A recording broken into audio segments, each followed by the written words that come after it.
Chair, General Alvin, congratulations to you. One of my colleagues earlier in the hearing suggested that the problem with holds of military nominations was Chuck Schumer's fault.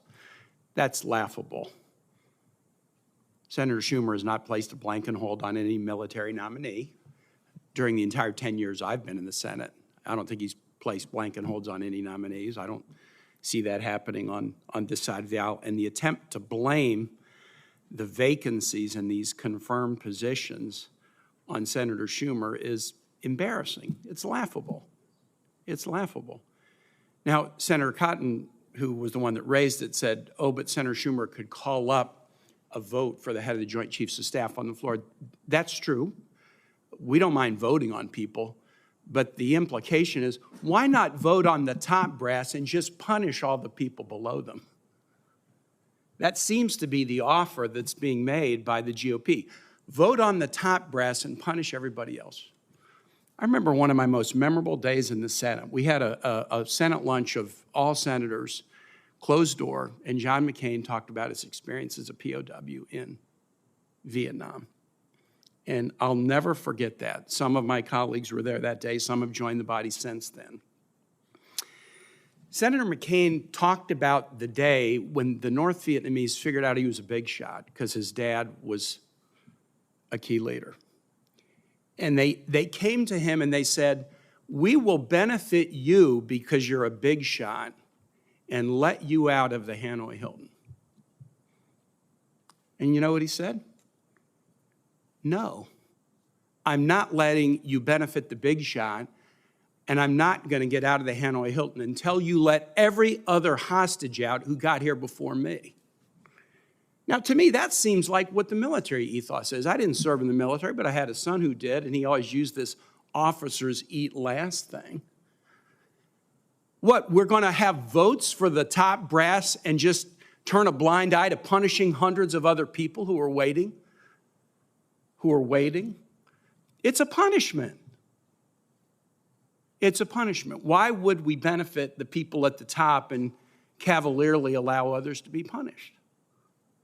And so the offer that's on the table of, yeah, let's have a vote for a few people here at the top and allow all the others to suffer, that seems to be completely contrary to what I know the U.S. military ethic is. Trying to blame this on Chuck Schumer is embarrassing. Mr. Chair, I would like to offer the following articles into the record, articles that are appearing in foreign press in adversary nations, allied nations, other nations about the blockage of U.S. military leadership. And I'd like to offer the following articles. U.S. military hit by unprecedented leadership void. Russia Today, August 5, 2023. And there's more. Senator stalls U.S. military promotions and anti-abortion standoff. Al Jazeera, July 10, 2023. No truce over military blockade on abortion. Anthony Zurcher, BBC, September 8, 2023. The anti-abortion senator blocking the Pentagon. Ejercicios el País, July 13, 2023. U.S. Senator Tommy Tuberville blocks top U.S. military promotions because of abortion views. The National and the United Arab Emirates, July 11, 2023. U.S. Senator blocks hundreds of military promotions over reproductive rights. Sydney Morning Herald, July 12, 2023. And a final piece from CBC, the Canadian Broadcasting Company News. Embassies unstaffed, military gaps, America's toxic politics spills into foreign affairs, July 25, 2023. I'd like to have all those entered into the record. General Alvin, one question. Pillar 2 of the AUKUS partnership encourages collaboration on a wide range of technologies between the U.S., Australia, and the United Kingdom. What role do you see for the Air Force in the AUKUS partnership? Well, Senator, the role for the Air Force in the AUKUS will largely be sort of decided by the senior leadership of each of those three countries. I will tell you that we have several deep and integrated interoperability and relationships with both Australia and the United Kingdom.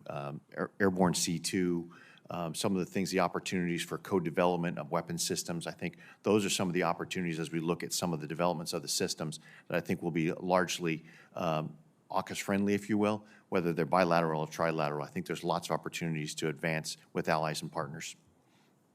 Thank you, Mr. Chair. I yield back, but I just am recalling the heroism of our former chair, John McCain, today, and the fact that he would not let those who weren't VIPs be punished, even though it would have benefited him. And I think that's an ethic that we should all learn from. Thank you.